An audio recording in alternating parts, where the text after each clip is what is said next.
pido, Señor, tu ayuda, Señor, en cada lugar, en cada casa y aquí también en nuestra casa, que podamos ser de bendición en este estudio bíblico, Padre. En el nombre de Jesús te lo pedimos. Amén. Muy bien. Vamos a leer Lucas capítulo 11. Y yo aquí tengo a mi esposita que va a ser nuestra ayuda con la lectura de la palabra. Y vamos a leer del versículo 1 hasta el versículo 13. Lucas 11. Aconteció que estaba Jesús orando en un lugar, y cuando terminó, uno de sus discípulos le dijo: Señor, enséñanos a orar, como también Juan enseñó a sus discípulos. Y les dijo: Cuando oréis, decid: Padre nuestro que estás en los cielos, santificado sea tu nombre, venga tu reino, hágase tu voluntad como en el cielo, así también en la tierra.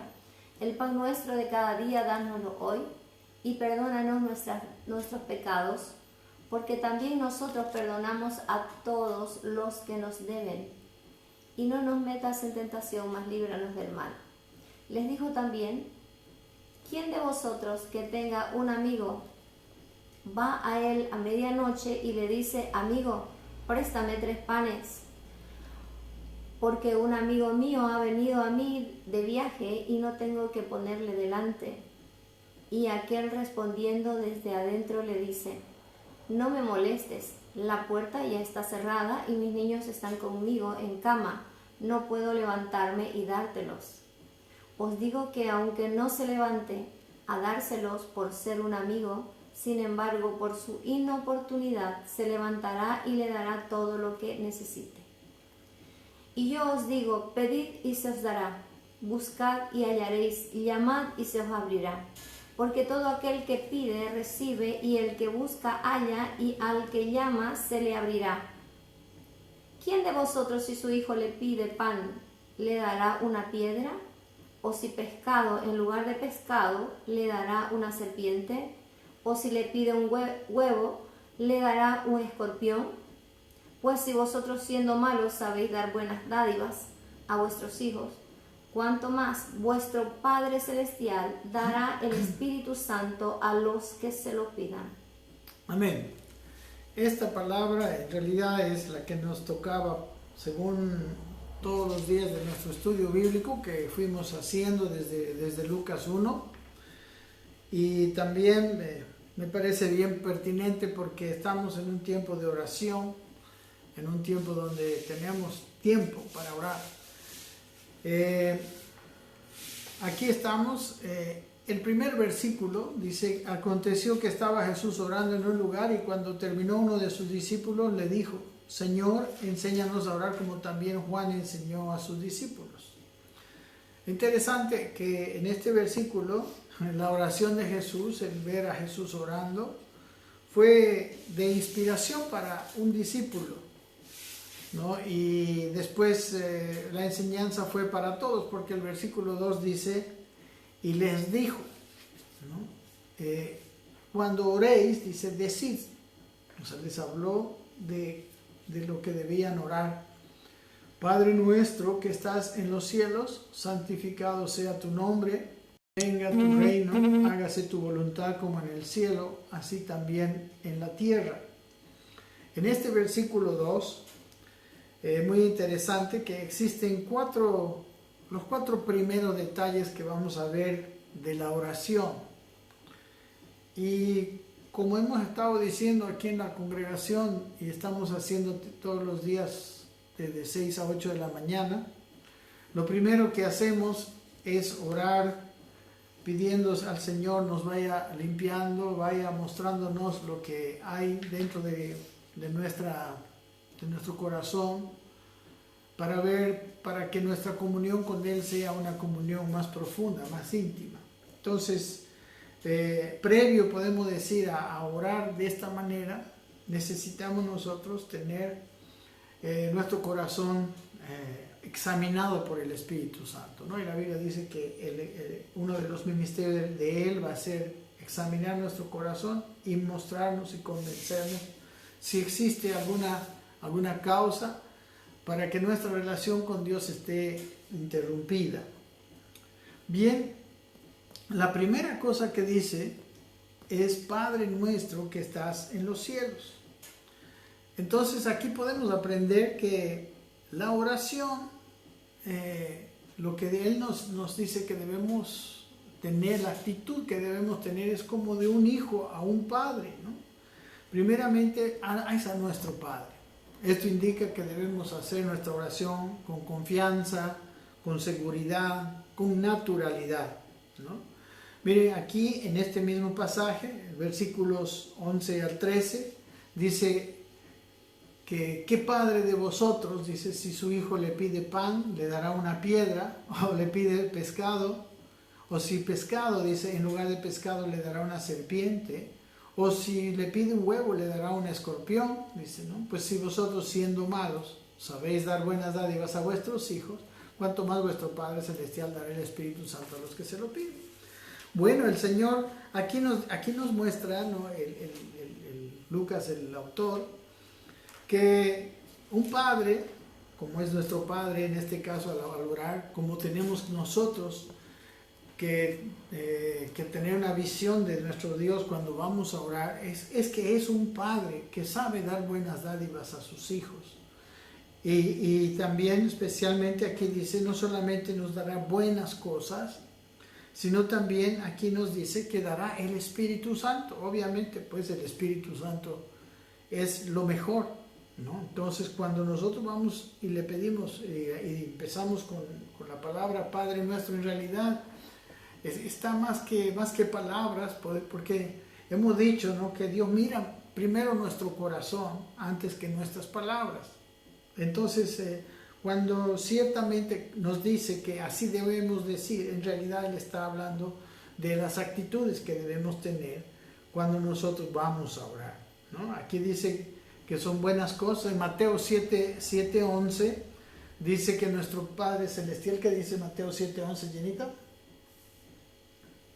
Pues si vosotros siendo malos sabéis dar buenas dádivas a vuestros hijos, cuánto más vuestro Padre que está en los cielos dará buenas cosas a los que le pidan. Bueno, aquí dice que nuestro Padre nos va a dar, en Mateo 7 dice que nos va a dar buenas cosas. Aquí en Lucas 11:13 dice que nos dará el Espíritu Santo, que yo sé que es lo mejor para nosotros, ¿no? Entonces, ese Padre nuestro nos va a dar buenas cosas. O sea que si en algún caso nosotros pedimos mal, ¿verdad? Como pasa con los hijos. A veces no piden algo que les va a dañar, algo que no les conviene, pues el Padre no nos lo va a dar, no nos lo va a dar. Pero si pedimos bien, Él nos va a dar, ¿no? La palabra de Dios en 1 Juan dice, capítulo 5, ¿no?, versículo 14 y 15, aquí Jenita nos va a leer, que dice que nuestro Padre nos dará cuando nosotros pedimos conforme a su voluntad. Y esta es la confianza que tenemos en Él, que si pedimos alguna cosa conforme a su voluntad, Él nos oye. Y si sabemos que Él nos oye, en cualquiera cosa que pidamos, sabemos que tenemos la petición que le hayamos hecho. Muy bien, ¿no? Entonces decimos que si hablamos y le pedimos, como dice aquí a nuestro Padre, las cosas conforme a su voluntad, Él nos oye y nos da lo que le pedimos, ¿no? Perfectamente. En el versículo 8 nos da otro aspecto de la oración que vamos a tocar, digamos, más detalladamente un poquito más adelante. Pero aquí dice que aunque no se levante para darnos, hablando de aquel hombre que va a pedirle a otro que está en su cama en la noche, dice, el versículo 8 dice que por su importunidad le dará lo que le pide, ¿no? Entonces debemos ser inoportunos con el Señor, debemos de orar en cualquier lugar. Lo vamos a ver un poco más adelante, este punto, porque esta es otra de las enseñanzas muy importantes de este pasaje de Lucas capítulo 11. Mis hermanos, también les recuerdo que cuando usted esté viendo esto puede puede hacer sus comentarios o preguntas usando el teléfono. Nosotros vamos a estar viendo desde aquí, nosotros vemos todo lo que ustedes escriben y les podremos ir contestando. Muy bien. Entonces, las primeras palabras de la oración, que son Padre Nuestro, entonces nos indica eso, ¿no? Que es un Padre que tiene buen carácter, que nos va a dar buenas cosas, que aunque nosotros le pidamos algo inconveniente, cuando le pedimos algo inconveniente, Él no nos lo va a dar, ¿no? La parte de que estás en los cielos, en realidad pues es que es así, ¿verdad? Nuestro Padre es el único Padre que está en los cielos. Nuestros padres naturales están en la tierra, nuestro Padre celestial está en los cielos, nuestro Padre natural tiene el poder desde los cielos. También nos da esa certeza, ¿no? De que Él tiene todo poder, y en lo espiritual, en el mundo del espíritu, Él es el que todopoderoso, ¿no? El que tiene todas las cosas. Amén. Eso podemos ver en cuanto a la manera en cómo nosotros tenemos que orar. En segundo lugar, dice la segunda frase de este versículo 2, dice, santificado sea tu nombre. O sea, está hablando que su nombre sea santificado. En otras palabras, está diciendo que su nombre sea bien conocido, que su nombre, que su carácter, ahorita vamos a ver cómo entendemos que la palabra nombre se refiere a su carácter. O sea, que su carácter sea bien representado, podemos decir. Cuando oramos eso, Señor, que tu nombre sea representado, que tu nombre sea conocido. La palabra nombre implica el carácter. El nombre habla también de las características de la persona. En la Biblia, el uso del nombre es un uso para mostrarnos características. Podemos ver, y a mí me gustó mucho el mirar en la Escritura, como por ejemplo, Dios cuando veía a una persona y iba a cambiar el carácter de esa persona, le ponía un nuevo nombre. Un ejemplo es Jacob. Jacob, uno de los hijos de Isaac, ¿no? El que posteriormente se llamaría Israel, ¿no? Su nombre original, Jacob, quiere decir engañador. El nombre que le puso Dios es el que pelea con Dios, el que pelea al lado de Dios, ¿no? En Génesis capítulo 35 está esta historia que me gustó mucho y que como no estamos para nada apurados, yo quiero que lo veamos, ¿no? Que veamos qué interesante cómo el nombre implica el carácter. Todo esto para indicar que la primera petición que Dios quiere que hagamos es precisamente el propósito que nosotros tenemos en esta tierra. Que Él sea conocido, que su carácter sea conocido por todo el mundo. Vamos a leer Génesis 35 del 1 al 11, que son versículos que nos muestran cómo fue este cambio de nombre aquí.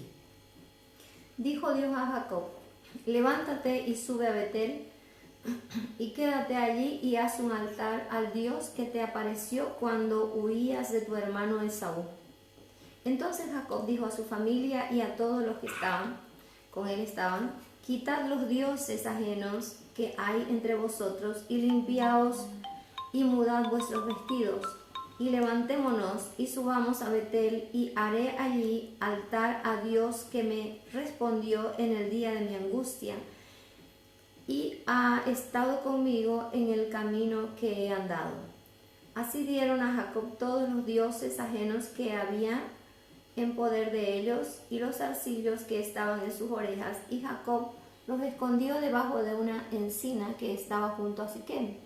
Y salieron, y el terror de Dios estuvo sobre las ciudades que había a su alrededor, y no persiguieron a los hijos de Jacob. Y llegó Jacob a Luz, que está en tierra de Canaán. Esta es Betel, él y todo su pueblo que estaba con él. Y edificó allí un altar y llamó al lugar el Betel, porque allí había aparecido Dios cuando huía de su hermano. Entonces murió Débora, ama de Rebeca, y fue sepultada al pie de Betel debajo de una encina, la cual fue llamada Aalón, encina Aalón Bakut, llamando mano derecha. Apareció otra vez Dios a Jacob cuando había vuelto de Padán Aram y le bendijo. Y le dijo Dios: tu nombre es Jacob, no se llamará más tu nombre Jacob, sino Israel será tu nombre. Y llamó su nombre Israel, porque le dijo Dios: yo soy el Dios omnipotente, crece y multiplícate. Una nación y un conjunto de naciones procederá de ti, y reyes saldrán de tus lomos. La tierra que he dado a Abraham. Aquí vemos, ¿no?, que en el versículo 10, el cambio del nombre de Jacob. Le dice el versículo 10, y le dijo Dios: tu nombre es Jacob. Hasta aquí, el engañador. Dice: no se llamará más tu nombre Jacob, sino Israel será tu nombre. Y llamó su nombre Israel, ¿no? Israel quiere decir el que lucha con Dios, el que lucha al lado de Dios, o aquel a quien Dios lucha a su lado. Entonces, miren, es interesante, Jacob se arregló su vida, ¿no? Aquí hizo un altar, empieza diciendo, obedeciendo a Dios. Dios le dice en el versículo primero que le haga un altar y que se quede ahí, en ese lugar. Entonces él hace un altar obedeciendo a Dios. En realidad, hacer un altar habla de comunión con Dios. Hacer un altar habla de rendición de la vida a Dios. Y eso fue lo que hizo Jacob. Entonces Dios, al ver la obediencia de él y a ver cómo había edificado aquel altar, Dios le dice: ahora, o sea, tu nombre es Jacob. Hasta ese momento ese era su nombre, y luego le dice: tu nombre será llamado Israel. Y luego dice, ¿por qué? En el versículo 11 dice: también le dijo Dios: yo soy el Dios omnipotente, crece y multiplícate. Una nación y conjunto de naciones procederán de ti, y reyes saldrán de sus lomos. Mire lo que Dios dice, que cuando Dios llama a alguien, Él lo hace. Aquí está diciéndole: yo soy el Dios omnipotente. O sea, como diciéndole: tu cambio va a depender de mí, que soy Dios. Y tu nombre será llamado Israel, porque yo voy a hacer que de ti saldrá una nación y un conjunto de naciones, y también reyes saldrán de ti. Entonces aquí vemos cómo el nombre, el nuevo nombre que Dios le da a que Dios le da a Jacob es Israel, hablando de cambio de nombre. Recuerden, estamos mirando la frase: santificado sea tu nombre. En esa frase dice que su carácter sea santificado. Ahorita vamos a ver la palabra santificado, pero a mí me gusta cómo Dios, cuando Dios quiere cambiar a alguien, le cambia de nombre. Entonces el nombre implica carácter. Y aquí dice que su nombre debe ser santificado. Otro ejemplo está en Juan 1:42. Es el cambio de nombre que Dios le hizo a Simón, ¿no? Simón, uno de los apóstoles, al cual el Señor Jesucristo lo llamó Pedro. Simón, ¿no? Que habla de una persona inestable, ¿no? Una paja que se mueve con el viento, Pedro, que significa piedra, o Cefas, que es el nombre arameo. Aquí dice, Gina nos va a leer Juan 1:42, y luego vamos a leer Marcos 4:37. Juan 1:42 dice: y le trajo a Jesús. Mirándolo, Jesús dijo: tú eres Simón, hijo de Jonás, tú serás llamado Cefas, que quiere decir Pedro. Miren, ahora estaba presentándole a Andrés, el hermano de Jacob, lo estaba presentando a Jesús y Jesús le dice, tú eres Simón, tú eres todavía un hombre inestable, pero serás llamado Cefas, que quiere decir Pedro, ¿no? Cefas es la palabra piedra en arameo y Pedro es la palabra piedra en el griego. Entonces Jesús le estaba diciendo, tú eres así una persona inestable y luego vas a ser una persona estable. Es muy interesante, por ejemplo, vamos a ver, por ejemplo, en Marcos 14:37, cuando Jesús ve a Pedro titubeante o al Pedro Simón, lo llama Simón, y cuando ve la firmeza en algunos lugares ahí lo llama Pedro. Vamos a leer Marcos 14:37, siga anotándose y después le pido que usted vaya viéndolo en su Biblia. Vino luego y los halló durmiendo y dijo a Pedro, Simón, ¿duermes? ¿No has podido velar una hora? Mire, Jesús iba a la muerte y dejó a sus discípulos Pedro, Jacobo y Juan orando, supuestamente, ¿no?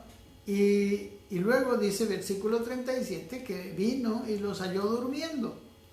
Y le dijo a Pedro, o sea, le dijo el que a él ya había bautizado con el nombre de Pedro, pero ahí ya no lo llamó Pedro, le dijo, Simón, ¿duermes? ¿No has podido velar una hora? ¿No? El Pedro ahí en ese momento fue llamado Simón, inestable, no puedes orar ni una hora. En Juan el capítulo 21, también aquí tenemos otro hecho de Pedro, que va a leer Jenita, del 15 al 17, cuando Jesús después de resucitar viene y Pedro había ido a pescar, Pedro se había vuelto a sus primeras labores, ¿no? Y Jesús aparece ahí, como saben ustedes, pero la conversación que tiene en este versículo 15 al 17 nos habla un poquito también de cómo Jesús, ya está resucitado, Dios, él usa el nombre de Simón. Cuando hubieron comido, Jesús dijo a Simón Pedro, Simón, hijo de Jonás, ¿me amas más que estos?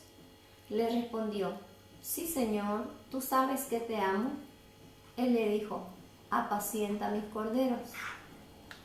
Volvió a decirles la segunda vez, Simón, hijo de Jonás, ¿me amas? Pedro le respondió, sí. Señor, tú sabes que te amo, le dijo.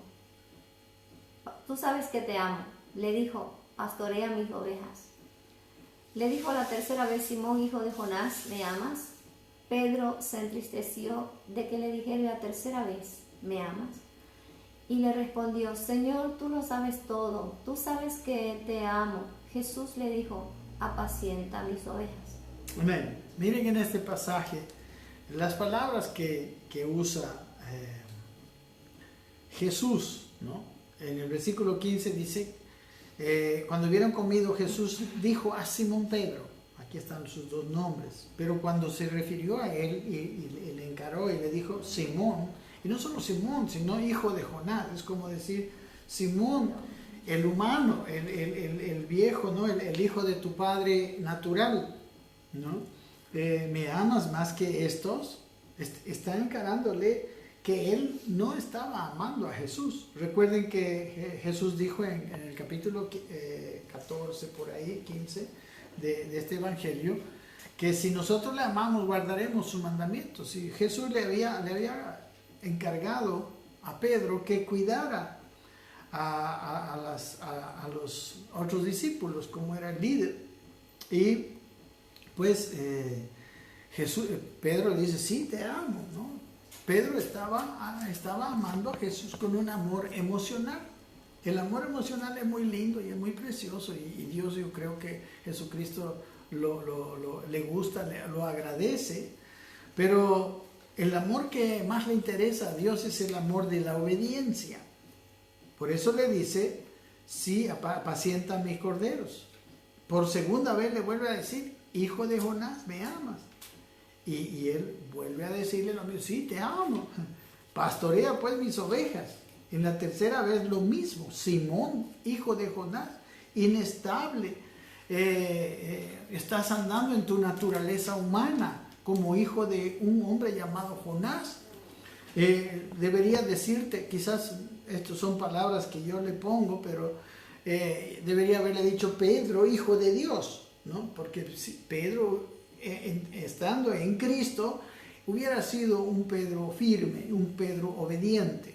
Y ya la tercera vez le vuelve a decir, ¿no? Como 3 veces que es realmente una gran reprobación, ¿no? Porque Pedro había dejado, ya había empezado otra vez a trabajar en la pesca y había incluso arrastrado tras de sí a los otros discípulos pescadores, ¿no? Jacobo, Andrés y Juan.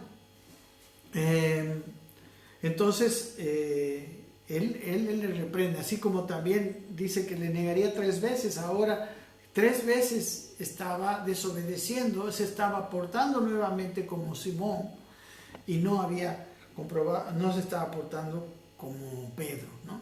Es muy interesante, simplemente esto estamos descubriendo al ver que cuando oramos que sea santificado su nombre, estamos orando que su carácter sea conocido de otra manera. Aquí el carácter de Pedro se ve reflejado en su desobediencia.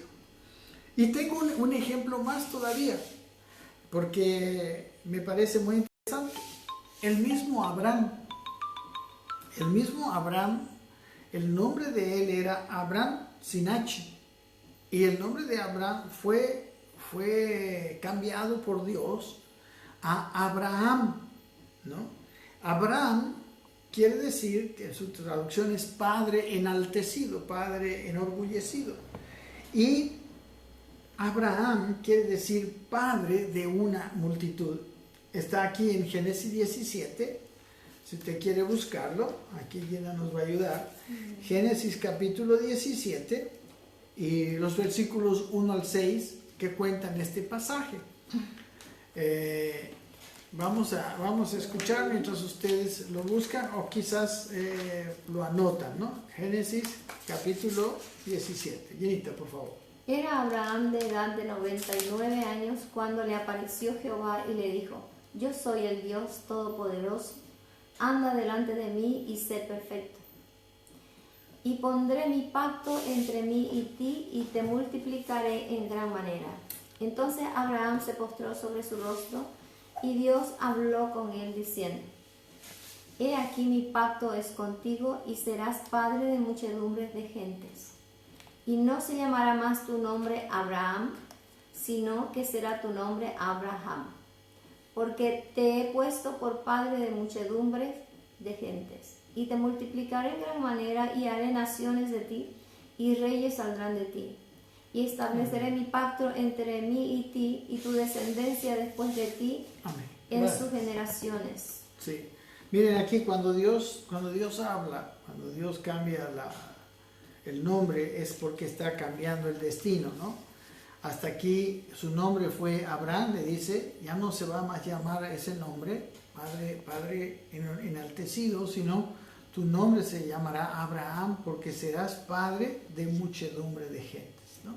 Entonces aquí vemos cómo el nombre significa el carácter, significa lo que uno es. En realidad los nombres hebreos siempre tienen un significado, ¿no? No es como nuestros nombres que nos gusta cómo suenan y pues nosotros nos llamamos así. La palabra santificado, como recuerden, estamos hablando qué es lo que Dios, nuestro Padre, quiere que oremos con prioridad. Aquí habló que la primera cosa era, la primera frase que nos enseña en cuanto a la oración era: santificado sea tu nombre. Ahora, la palabra santificado es la palabra en el idioma griego, la palabra agiazo, que viene de agios, que quiere decir santo, ¿no? Agiazo quiere decir hacer santo, mostrar lo santo que es, ¿no? lo diferente del humano que es.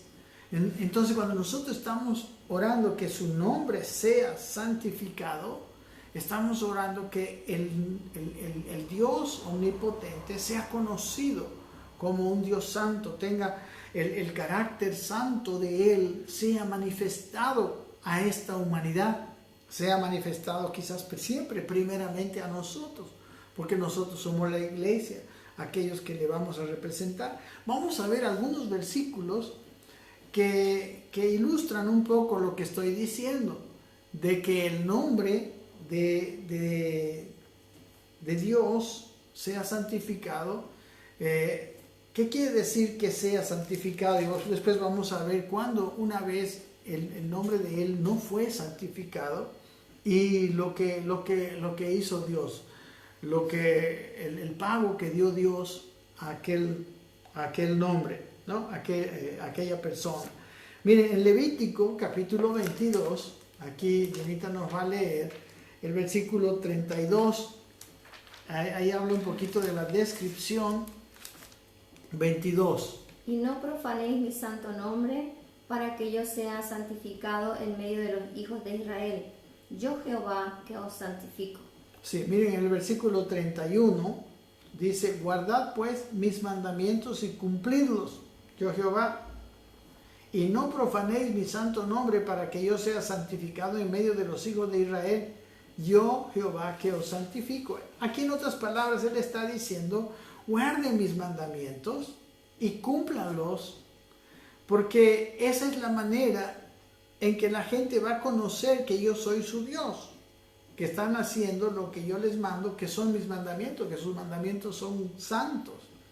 Y dice versículo 32, y no profanéis mi santo nombre, para que yo sea santificado en medio de los hijos de Israel. O sea, no dejen de guardar mis mandamientos, que significa profanar su nombre, para que yo sea mostrado, ¿no?, en medio de los hijos de Israel. Entonces, cuando ahora nosotros oramos que su nombre sea santificado, estamos orando que el Dios Todopoderoso, su carácter, sea visto primeramente en nosotros personalmente. Eso es lo que yo hago cuando oro al Padre Nuestro. Primero me veo a mí mismo, luego veo a su iglesia, porque soy yo y es la iglesia la que lo debemos representar. Y cuando cuando nosotros lo hacemos bien, su nombre es santificado. En Deuteronomio capítulo 32, aquí tenemos, Gina nos va a ayudar con la lectura, ya lo tiene, ¿no? Sí. 32, versículo 48 al 52. Aquí vamos a ver cuando Dios le habla o sea, no le permite a Moisés entrar en la tierra prometida. Y aquí le dice, porque tú no has santificado mi nombre. Miren lo que dice versículo 48. 32, 48. Y habló Jehová a Moisés aquel mismo día diciendo, sube a este monte de Abarim, al monte Nebo, situado en la tierra de Moab, que está frente a Jericó, y mira la tierra de Canaán, que yo doy por heredad a los hijos de Israel. Y muere en el monte al cual subes, y sé unido a tu pueblo, así como murió Aarón, tu hermano, en el monte Hor, y fue unido a su pueblo, por cuanto pecasteis contra mí en medio de los hijos de Israel, en las aguas de Meriba, de Cades, en el desierto de Sin, porque no me santificasteis en medio de los hijos de Israel. Verás, por tanto, delante de ti la tierra, mas no entrarás allá a la tierra que doy a los hijos de Israel. Sí, miren, aquí le estaba diciendo el Señor que Él no iba a entrar a la tierra prometida porque Él había pecado no santificando su nombre. En ese lugar llamado Meriba, en la región de Cades, en el desierto de Sin, porque él había tenido una actitud que no estaba representando el carácter de Dios, no estaba representando lo que Dios estaba estaba haciendo en ese momento, lo que Dios, la actitud que estaba teniendo Dios para con los israelitas. Recuerden que Moisés era el que recibía las palabras de Dios, Moisés era el que escuchaba a Dios, entonces Moisés era el representante de Dios. Y a Dios le interesa mucho que sus representantes en verdad le representen, y para representar a Dios hay que hacerlo santamente. Yo quisiera leer, miren, no voy a leer mucho, miren, en Números 27:14, aquí está más o menos el mismo, en la misma, podemos decir la misma sentencia, ¿no? 27:14, desde el 12 al 14, Jenita, por favor. Ahora dijo a Moisés, sube a este monte Abarim y verás la tierra que he dado a los hijos de Israel, y después que la hayas visto, tú también serás reunido a tu pueblo como fue reunido tu hermano Aarón. Pues fuiste rebeldes a mi mandato en el desierto de Sin, en la rencilla de la congregación, no santificándome en las aguas a ojos de ellos. Estas son las aguas de la rencilla de Cades en el desierto de Sin. Amén. ¿Ves? Aquí ese es un pasaje paralelo donde Dios dice que Moisés no le había santificado su nombre. Por 2 oportunidades, por lo menos, Dios le manda a Moisés a sacar agua de la roca. Una es en Éxodo 17, que yo le pido que usted lo lea en su casa. Ahí es que Dios le dice que tome su vara y que golpee la roca y que de ahí salga agua. En esa primera oportunidad, Moisés lo hizo así, y lo hizo con el buen ánimo, lo llamó a los ancianos y golpeó la piedra y salieron aguas y el pueblo bebió. Eso fue la primera parte del viaje que es el que relata el libro de Éxodo. Pero en el libro de Números, en el capítulo 20, está el pasaje del cual hablamos. Aquí está por qué Moisés no entró a la tierra prometida. ¿Cómo fue que él no santificó su nombre? O sea, no representó lo que Dios quería que representara en ese momento. Vamos a leer en Números 20, espero que no esté aburriéndose. Estamos tratando de entrar profundo, y aunque solamente todo esto que estamos hablando es para mostrar cómo el nombre implica carácter y cómo es nuestra oración cuando el Señor Jesucristo nos enseña a decir que su nombre sea santificado. Bien, leemos en Números capítulo 20. Vamos a pedirle a Jenita. Llegaron los hijos de Israel, toda la congregación al desierto de Sin, en el mes primero, y acampó el pueblo en Cades, y allí murió María, y allí fue sepultada. Y porque no había agua para la congregación, se juntaron contra Moisés y Aarón, y habló el pueblo contra Moisés, diciendo, ojalá hubiéramos muerto cuando perecieron nuestros hermanos delante de Jehová. ¿Por qué hiciste venir la congregación de Jehová a este desierto para que muramos aquí nosotros y nuestras bestias? ¿Y por qué nos has hecho subir de Egipto para traernos a este mal lugar? No es lugar de sementera, de higuera, de viñas, ni de granadas, ni aun de aguas para beber. Y se fueron Moisés y Aarón de delante de la congregación a la puerta del tabernáculo de reunión, y se postraron sobre su rostro, y la gloria de Jehová apareció sobre ellos.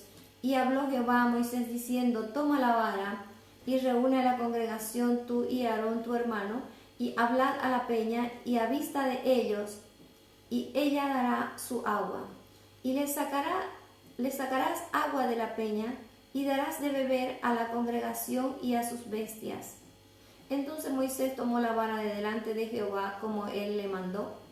Y reunieron Moisés y Aarón a la congregación delante de la peña, y le dijo, oíd ahora, rebeldes, ¿os hemos de hacer salir agua de esta peña? Entonces alzó Moisés su mano y golpeó la peña con su vara 2 veces, y salieron muchas aguas, y bebió la congregación y sus bestias. Y Jehová dijo a Moisés y a Aarón: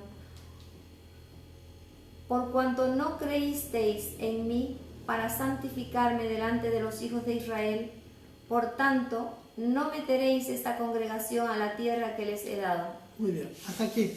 Miren cómo está esto de claro, ¿verdad? Aquí está diciendo,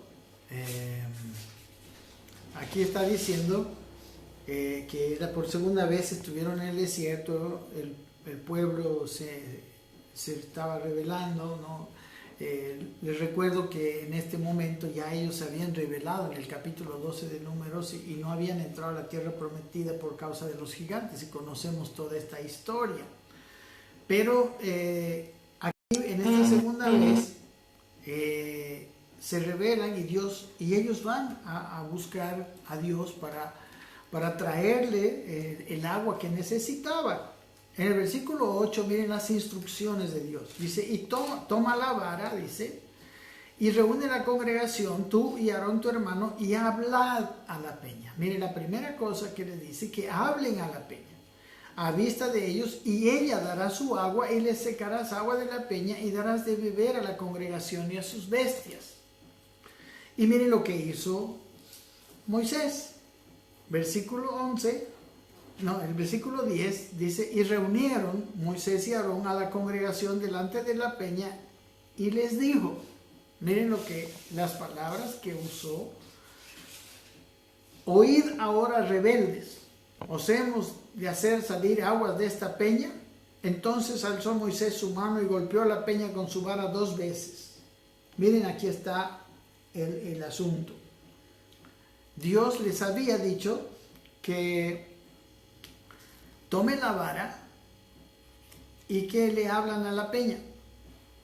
Otra cosa que vemos aquí, Dios no estaba enojado, pero ¿qué hizo Moisés? Él reunió la congregación y le dijo, oíd ahora, rebeldes. Él estaba enojado. El enojo de Moisés no estaba representando lo que Dios tenía en ese momento que comunicar. Dios no estaba comunicando enojo. Dios les había dicho, obviamente Dios conoce pues que la falta de agua, y era un pueblo pues que estaba todavía mal, y por eso ya estaba condenado a 40 años en el desierto. Pero no sabemos, pero lo que Dios condena es el no ser bien representado por Moisés, ¿no? Y ahí le dice que como no creísteis en mí para santificarme, miren el versículo 12 dice, por cuanto no creísteis en mí para santificarme delante de los hijos de Israel, por tanto no meteréis esta congregación en la tierra que les he dado. Amén. Dios los releva del privilegio que podía haber tenido Moisés de meter a la congregación en la tierra de Israel. ¿Por qué? Porque él estaba representando mal a Dios. No estaba santificando su nombre. Amén. Mis hermanos, cuando nosotros oramos que sea santificado tu nombre, nosotros estamos diciéndole a Dios, Señor, yo quiero que seas conocido. Estamos orando, pidiéndole a Dios que sea conocido en su propio carácter. Amén. ¿Y eso qué implica para mí cuando estoy orando eso? En primer lugar, yo le estoy orando, Señor, que yo te represente bien, que yo te oiga y que te obedezca, que pueda tener el oído para escucharte y la capacidad de obedecerte, ¿no? Y en realidad no solamente tiene que ser una oración por mí, sino por toda la iglesia, porque le podemos decir, estamos orando, cuando estamos diciendo santificado sea tu nombre, estamos diciendo, Señor, que tu iglesia te manifieste, que tu iglesia te muestre. Hermanos, nosotros estamos para eso.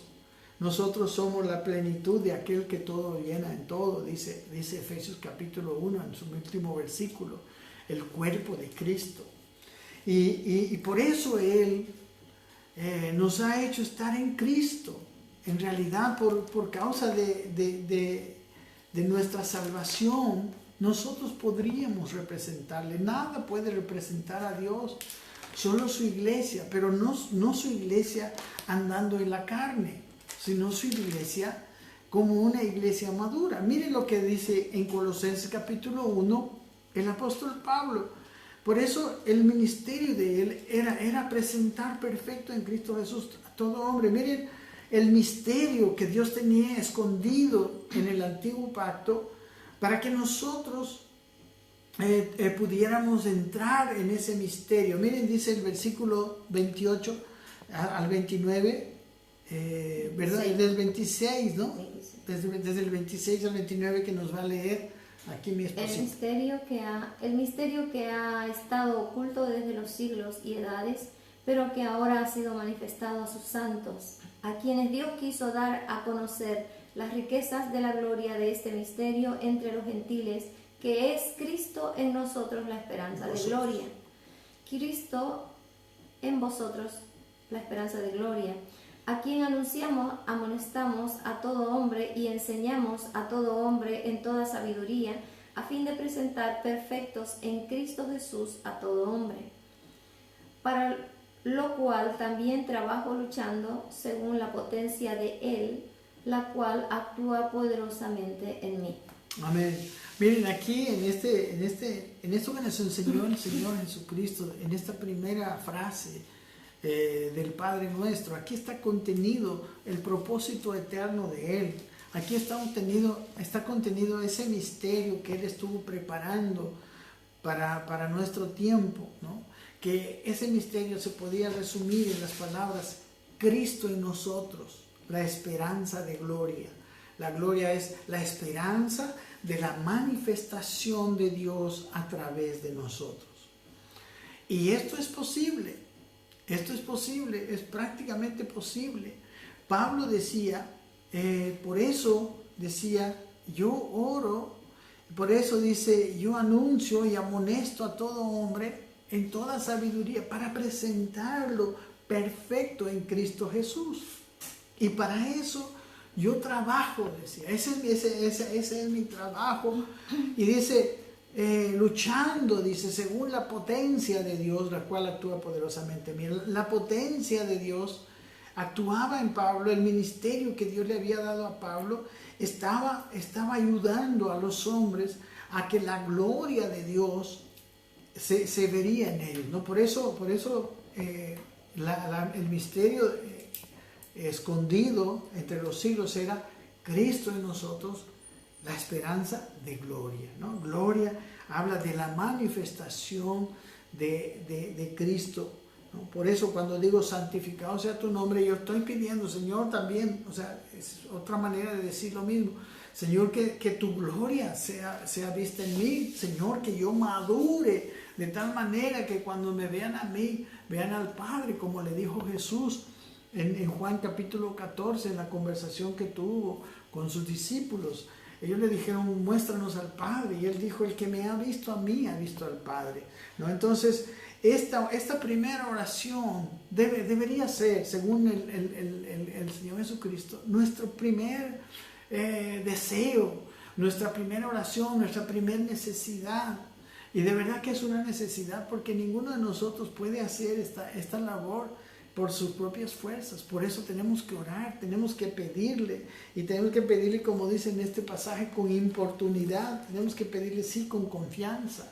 Miren, en el capítulo 3, versículo 4 de aquí de Colosenses, dice esto: cuando Cristo vuestra vida se manifieste, entonces vosotros también seréis manifestados con Él en gloria. Miren lo que dice, pongan mucha atención. Dice, cuando Cristo, vuestra vida, amén, nuestra vida es Cristo, es la nueva vida en la cual nosotros hemos nacido. Cuando Él, que es nuestra vida, se manifieste, sea mostrado, dice, entonces nosotros también seremos mostrados con Él en gloria. Amén. Entonces, Él será visto, ¿no? Y si quieren podemos ver un poquito los versículos precedentes donde dice, versículo 1 dice, si pues habéis resucitado con Cristo, buscad las cosas de arriba, donde está Cristo sentado a la diestra de Dios. Poned la mira en las cosas de arriba, no en las de la tierra, porque habéis muerto y vuestra vida está escondida con Cristo en Dios. Y luego dice, y cuando Cristo vuestra vida se manifieste, entonces vosotros también seréis manifestados con Él en gloria. Sí, el versículo primero dice que si es que hemos resucitado, o sea, si es que hemos tenido la vida eterna, si hemos vuelto a vivir, ¿no?, a la vida que perdió Adán, si habéis resucitado, aquí traduce resucitado en ese sentido, que si es que tenemos la vida con Cristo, debemos buscar las cosas de arriba, debemos de fortalecernos en espíritu, como dice Pablo en su carta a los Efesios, que seamos fortalecidos con poder en el hombre interior. Dice que pongamos la mira en las cosas espirituales, ¿no? Dice, porque dice, hemos muerto, en realidad en nuestra vida anterior nosotros hemos decidido ya no vivir los anhelos que teníamos antes, los planes que teníamos antes, nada de eso con prioridad, sino que la prioridad que nosotros hemos decidido, ¿no?, tener en este tiempo, o deberíamos haber decidido, la iglesia debería haber decidido vivir, es la nueva vida en Cristo. Por eso dice, ustedes han muerto y vuestra vida, dice, está escondida con Cristo en Dios. La vida antigua, la manera de vivir antigua, no es compatible con la nueva vida. Por eso Pablo en Gálatas 2:20 dice, yo estoy con Cristo juntamente crucificado. Entonces ya no vivo yo, más vive Cristo en mí. Entonces muestra cómo es necesaria esa muerte y cómo es necesario el buscar las cosas de arriba, ¿no? Dice el versículo 3, porque habéis muerto y vuestra vida está escondida con Cristo en Dios. Nuestra vida está escondida con Cristo todavía, pero cuando busquemos las cosas de arriba y Él empiece a manifestarse, entonces nosotros seremos manifestados con Él en gloria. Amén. Entonces, esta es la palabra para concluir, que dice que venga tu reino. Amén. Que venga tu reino. Que su nombre sea santificado. Todo esto estoy orando. Amén. Y Jesús quiere que nosotros tengamos en nuestro corazón este deseo como un deseo prioritario cuando vamos a orar. Yo podría preguntar, ¿cuál sería nuestra oración? ¿Cuál sería, qué es lo que primero nosotros vamos a pedir cuando oramos? Amén. También, como dice la hermana Rosemary en su comentario, que haber resucitado quiere decir que primero habíamos muerto, ¿verdad? Está bien, muy, muy, muy importante. Entonces morimos y tenemos la nueva vida en Cristo. Amén. Muy bien. Vamos a la segunda petición que hace en el capítulo 2 de Lucas 11. Lucas 11:2. Dice que venga tu reino, ¿no? Que venga tu reino. Vamos a tratar de terminar por lo menos de más. Entonces vamos a ver la segunda oración, que es venga tu reino, ¿no? Y podemos decir, venga tu reino significa que tú gobiernes, que tú reines, ¿no? Que tú reines, ¿no? Aquí dice que venga tu reino. Recordamos, ¿no?, en el Evangelio, en los Evangelios, que el reino de Dios es el punto principal de predicación. Es el mensaje que Jesús hizo, es el mensaje que dio Juan el Bautista, es el mensaje que Cristo mandó a los discípulos predicar. En Mateo 3:2, aquí habla de la predicación de Juan el Bautista. Recuerden, estamos diciendo venga tu reino, y aquí está hablando el profeta Juan el Bautista. Y diciendo, arrepentíos porque el reino de los cielos se ha acercado. Sí, aquí Juan está diciendo que el reino de los cielos se ha acercado, y nos da una clave para que nosotros podamos entrar. Y la clave es arrepentíos. Arrepentíos es la palabra metanoia. Cambia tu manera de pensar, porque el reino de los cielos se ha acercado. En Mateo 4:17 dice también Jesús, ¿no? En Mateo 4:17 ya lo tiene mi esposita. Desde entonces comenzó Jesús a predicar y a decir: arrepentíos, porque el reino de los cielos se ha acercado. Amén. Aquí vemos que después de que él llega de su ayuno, empieza a predicar y dice: arrepentíos, porque el reino de los cielos se ha acercado. Es la misma predicación, que es lo mismo que tenemos. Si nosotros queremos entrar al reino de los cielos, ahorita vamos a ver, la cosa es el arrepentimiento, el cambio de nuestra mentalidad. Pero en Lucas 17, en este mismo libro que estamos viendo, en el capítulo 17, Jesús habla y dice: el reino de los cielos no es que se ha acercado, sino que ya está entre ustedes. En el versículo 17, versículo 20 y 21, porque le preguntaron a él. Preguntado por los fariseos cuándo había de venir el reino de Dios, les respondió y dijo: el reino de Dios no vendrá con advertencia, ni dirás helo aquí o helo allí, porque he aquí el reino de Dios está entre vosotros. Amén. Ellos esperaban otra manifestación del reino, ¿no? Según ellos, el reino de Dios era el gobierno visible de Dios en esta tierra. Aquí también en este punto se confunden muchas personas, muchos predicadores, maestros de la palabra, y también lo pensaban los fariseos, ¿no? ¿Cuándo va a venir el reino de Dios? Y aquí dice: no vendrá con advertencia, ni dirán está aquí o está allá. O sea, no se ve, ni se va a ver en una manera externa. Se va a ver en la obediencia y en la obediencia nuestra, como Él hizo cuando vivió en esta tierra, ¿no? Él dice: este reino ya está entre vosotros. Y el primero que había entrado a ese reino es Jesús. En otra predicación yo les mostré, por ejemplo, en todo el Evangelio de Juan, que Jesús dice que Él no hacía nada por sí mismo, sino que todo lo que veía hacer al Padre, eso hacía. Él entró en un estado de obediencia al Padre. Amén. Ese reino habla de autoridad, ¿no? Y la primera persona que debe someterse a la autoridad del Padre somos nosotros, porque cuando nosotros nos obedezcamos a la autoridad del Padre, nuestra palabra tendrá autoridad y su reino entrará en esta tierra, y en esta tierra se modificarán cosas a través de esa autoridad que nosotros necesitamos conseguir primero por nuestra propia obediencia. ¿Ok? Entonces, ese reino fue originalmente dado a Adán y a Eva.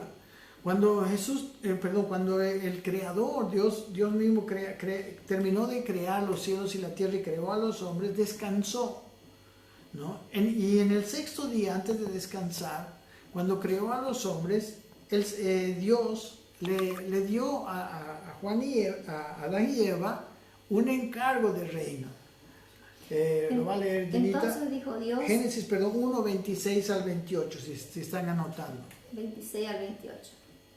Entonces dijo Dios: hagamos al hombre a nuestra imagen, conforme a nuestra semejanza, y señore en los peces del mar, en las aves de los cielos, en las bestias, en toda la tierra y en todo animal que se arrastra sobre la tierra. Y creó Dios al hombre a su imagen, a imagen de Dios lo creó, varón y hembra los creó. Y los bendijo Dios y les dijo: fructificad y multiplicaos, llenad la tierra y sojuzgadla, y señoread en los peces del mar, en las aves de los cielos y en todas las bestias que se mueven sobre la tierra. Muy bien, ¿no? En el versículo 26 él está hablándose a sí mismo, diciendo: hagamos al hombre a nuestra imagen, conforme a nuestra semejanza, y dice: y señoree. Dios estaba señoreando en ese momento, porque Él decía: y sea la luz, y se hacía la luz. O sea, él estaba usando su autoridad para la creación. Y después dice: ahora vamos a crear a un ser a nuestra imagen y semejanza, y le vamos a dar la autoridad de señorear en toda nuestra creación, ¿no? Y el versículo 7 dice: y creó ahí al hombre a su imagen, y lo creó hombre y mujer. Y el versículo 28 ya no solamente él se dijo a sí mismo, sino que le dijo al hombre, lo bendijo, dice, y le dijo, fructifica, multiplícate, llena la tierra, sojúzgala y señorea. Otra vez, reina, ¿no? Vemos pues que tristemente ellos infringieron, desobedecieron a Dios, se despojaron, fueron despojados, podemos decir, de la imagen de Dios y empezaron a tener la imagen de aquel a quien ellos habían obedecido. Dice Romanos que nosotros nos hacemos como aquel a quien obedecemos, ¿no? Entonces, ciertamente se multiplicaron, llenaron la tierra, pero en vez de llenarla con la imagen de Dios, la llenaron con la desobediencia de Satanás, ¿no? De tal manera, ¿no? Esto es algo muy interesante, que no es el tema, pero vamos a ver en Lucas, en el capítulo 4, cómo Satanás había reinado, estaba reinando, hasta que finalmente llegó a Jesucristo. Dice aquí en el capítulo 4 de Lucas, los versículos 5 al 7, está Satanás tentándole a Jesús en el desierto. Y le llevó el diablo a un alto monte y le mostró en un momento todos los reinos de la tierra y le dijo el diablo, a ti te daré toda esta potestad y la gloria de ellos, porque a mí me ha sido entregada y a quien quiero la doy. Si tú postrado me adoras, todos serán tuyos. El versículo 8.